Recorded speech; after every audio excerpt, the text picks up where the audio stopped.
Perkenalkan, nama saya Selin Amira Karo dengan NIM 20040265. Di sini saya akan menjelaskan beberapa istilah-istilah dalam telekomunikasi untuk memenuhi tugas mata kuliah Sistem Telekomunikasi.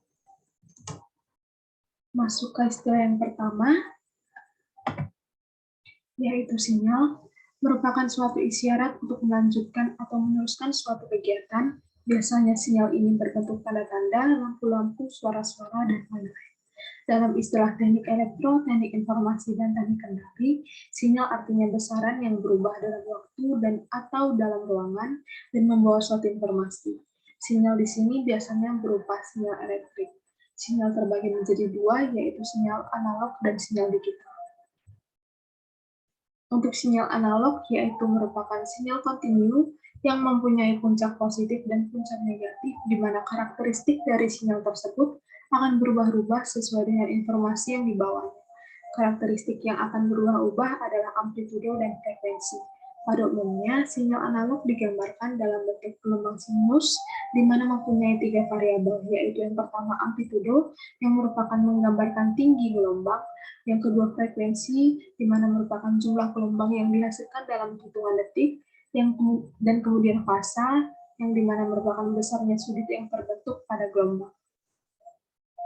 Kita masuk ke istilah yang ketiga, yaitu sinyal digital. Sinyal tak kontinu yang memiliki dua kemungkinan keadaan, yaitu logika 0 dan logika 1. Inilah alasan mengapa disebut sebagai sinyal tak kontinu. Selain itu, sinyal digital juga mempunyai istilah tepi naik dan tepi turun. Tepi naik merupakan transisi dari negatif ke positif, sedangkan tepi turun merupakan transisi dari positif ke negatif. Dalam prakteknya, sinyal digital lebih mempunyai kelebihan dibandingkan dengan sinyal analog. Salah satunya adalah sinyal digital lebih tahan terhadap noise atau kebisingan. Yang keempat merupakan digitalisasi. Digitalisasi merupakan sebuah istilah atau terminologi yang digunakan untuk menjelaskan sebuah proses peralihan media yang dimulai dari penggunaan media cetak, video, ataupun audio menjadi sebuah media digital dengan tujuan untuk bisa mengarsip dokumen dalam bentuk transformasi digital. Yang kelima yaitu sampling, merupakan proses pengambilan sampel atau contoh besaran sinyal analog pada titik tertentu secara teratur dan berurutan. Proses sampling juga dapat diartikan sebagai proses mengubah sinyal analog yang berbentuk sinyal waktu kontinu menjadi sinyal waktu diskrit. Yang keenam yaitu filtering, merupakan sebuah rangkaian yang dirancang agar melewatkan sinyal dengan rentang frekuensi tertentu dan menghilangkan atau memperlemah sinyal dengan frekuensi di luar frekuensi tersebut. Filtering juga dapat kita artikan sebagai membuang, menekan, atau menaiki sinyal yang tidak kita inginkan. Yang ketujuh yaitu compending, merupakan mengacu pada teknik untuk mengompresi dan kemudian memperluas atau mendekompresi sinyal analog atau digital. Ini adalah kombinasi dari kata mengompresi dan mengembang. Sirkuit elektronik yang bertanggung jawab untuk compending disebut sebagai compender. Istilah ini juga kita kenal sebagai komplementasi. Yang ke-8 yaitu frekuensi, yang dimana tadi sudah kita bahas, merupakan banyaknya gelombang yang terjadi dalam waktu 1 detik. Yang kemudian 9 yaitu gelombang, yang merupakan getaran yang merambat melalui suatu medium atau ayunan sinyal dari titik 0 ke titik maksimum, kemudian ke titik 0 lagi, kemudian ke titik minimum, dan kembali lagi ke titik 0. Di sini kita bisa melihat gambar yang dimana di atas merupakan gambar frekuensi tinggi, yang dimana dalam frekuensi tinggi itu banyak gelombang yang terjadi, karena tadi arti dari frekuensi sendiri yaitu banyaknya gelombang yang terjadi dalam satuan detik. Semakin banyak gelombang yang terjadi dalam satuan detik, maka semakin tinggi pula frekuensi yang terjadi. Yang ke-10 ada modulasi, merupakan menumpangkan sinyal berfrekuensi rendah ke sinyal berfrekuensi tinggi dengan mengubah karakteristik sinyal berfrekuensi tinggi. Parameter-parameter yang diubah pada sinyal berfrekuensi tinggi adalah amplitudo, frekuensi, dan fasa. Yang ke-11 yaitu ada modulator, merupakan perangkat yang kita akan gunakan untuk melakukan modulasi. Modulasi dilakukan pada pengirim. Itu merupakan gambar modulator.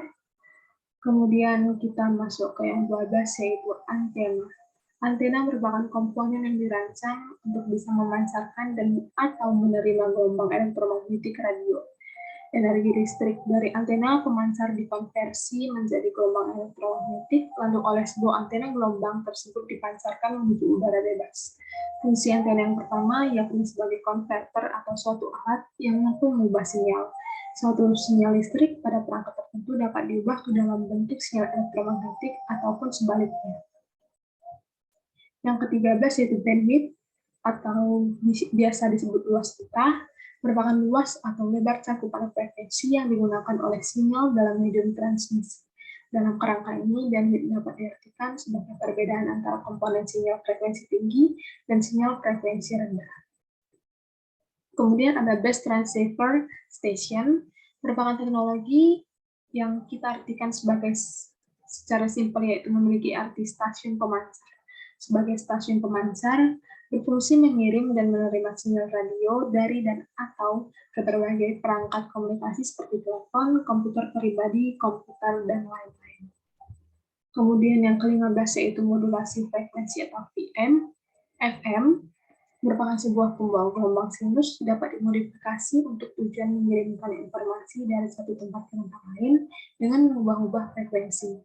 Di FM, amplitudo pembawa tetap konstan dan frekuensi pembawa diubah oleh sinyal modulasi. Amplitudo sinyal informasi yang berubah-ubah akan berubah frekuensi pembawa secara proporsional. Yang ke-16, modulasi fase atau phase modulation atau PM. Jika pergeseran fasenya tetap pada frekuensi pembawa yang berubah-ubah sesuai dengan sinyal modulasi, maka output yang dihasilkan adalah modulasi sinyal fase atau PM. Modulator fase menghasilkan pergeseran fase yang merupakan pemisah waktu antara dua gelombang sinus dari frekuensi yang sama. Semakin besar amplitudo sinyal modulasi, maka semakin besar pula pergeseran fase. Yang ke-17 ada phase shifting atau PSK, yang dimana merupakan proses pemodulasi fase pembawa dengan data biner disebut PSK atau phase shifting, atau bisa disebut biner phase shifting atau BPSK. Sinyal PSK memiliki frekuensi konstan, tetapi fase sinyal akan berubah seperti sinyal pemodulasi biner 0 dan 1. Yang ke-18 yaitu amplitude shifting atau ASK, yang dimana merupakan pengiriman sinyal berdasarkan pergeseran amplitude. Merupakan suatu metode modulasi dengan mengubah-ubah amplitudenya. Dalam proses modulasi ini, kemunculan frekuensi gelombang pembawa tergantung pada ada atau tidaknya sinyal informasi begitu. Lalu yang ke-19 ada frekuensi shifting atau FSK, atau pengiriman sinyal melalui pergeseran frekuensi. Metode ini merupakan suatu bentuk modulasi yang memungkinkan gelombang modulasi menggeser frekuensi output gelombang pembawa. Pergeseran ini terjadi antara harga-harga yang telah ditentukan semula dengan gelombang output yang tidak mempunyai fase terputus-putus. Dalam proses modulasi ini, besarnya frekuensi gelombang pembawa berubah-ubah sesuai dengan perubahan ada atau tidak adanya sinyal informasi digital. Yang terakhir ada demodulator, yang merupakan rangkaian yang menerima komunikasi seperti dari radio, televisi, dan radar, yang berfungsi untuk memisahkan informasi asli dari gelombang campuran, yaitu gelombang isyarat pembawa yang termodulasi. Demodulator sering juga disebut sebagai detektor. Demikian istilah yang bisa saya jelaskan. Apabila ada salah kata, mohon dimaafkan. Terima kasih.